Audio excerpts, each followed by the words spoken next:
On estime à quelques millions de milliards le nombre de cellules dans le corps humain. Il existe des cellules spécifiques à chaque organe, dites différenciées, ainsi que des cellules souches nécessaires au développement de l'organisme, dont le rôle est de générer des cellules différenciées.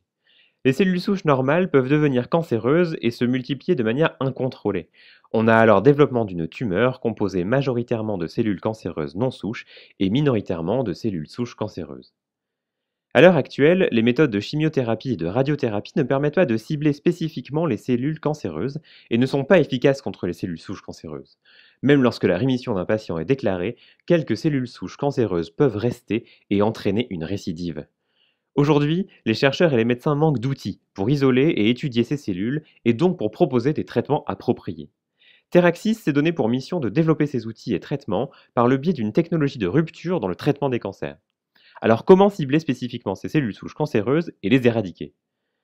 Les cellules possèdent toutes des biomarqueurs à leur surface. Ces biomarqueurs sont différents pour les cellules différenciées et les cellules souches. Parmi tous les marqueurs disponibles, Teraxis a choisi de s'intéresser aux glycanes, des assemblages complexes de sucre. L'équipe a pu déterminer les glycanes spécifiques aux cellules souches cancéreuses. En ciblant ces glycanes avec des outils moléculaires appropriés, on ne touchera, contrairement aux traitements existants, que les cellules souches cancéreuses sans endommager les cellules saines de l'organisme. Pour développer ces outils, Frédéric Varna, dirigeant de Teraxis, spécialiste des glycanes et des cellules souches, s'est entouré de deux chercheurs universitaires spécialistes des cellules souches cancéreuses et d'un ingénieur chimiste chargé de l'analyse des glycanes. En complément des outils prochainement créés, Teraxis propose d'ores et déjà des prestations d'analyse glycanique pour l'industrie pharmaceutique. En effet, les compétences requises pour ces analyses sont rares et les glycanes sont au cœur des pistes de recherche pour d'autres maladies que le cancer. Teraxis proposera d'ici la fin 2013 le kit TerraSort à base de lectine, des protéines capables de reconnaître spécifiquement les glycanes.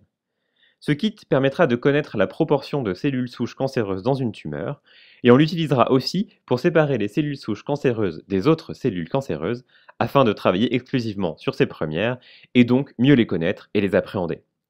Malheureusement, les lectines pouvant être extrêmement toxiques, d'autres molécules doivent être utilisées pour la bioimagerie ou le traitement du cancer. Pour cela, après une levée de fonds nécessaire en 2013-2014, Teraxis mettra au point des anticorps monoclonaux reconnaissant spécifiquement les glycanes signatures des cellules souches cancéreuses. Couplés avec une sonde radioactive ou fluorescente, ces anticorps serviront au tri cellulaire, à la bioimagerie médicale et donc au diagnostic de cancer et de rechute. Seuls, ils serviront directement au traitement des cellules souches cancéreuses chez les patients. Comme on peut le voir, l'approche développée par Teraxis en collaboration avec des laboratoires universitaires se base sur une technologie de rupture dans le traitement des cancers. Pour preuve, Teraxis peut s'appuyer sur une propriété industrielle valorisable par plusieurs brevets dont un, en cours de dépôt, concernant les biomarqueurs identifiés lors de la phase initiale de recherche et développement. Pour plus d'informations sur l'analyse glycanique, le kit TerraSort, les anticorps monoclonaux ou sur Teraxis en général, n'hésitez pas à nous contacter à l'adresse suivante contact@teraxis-biotech.com.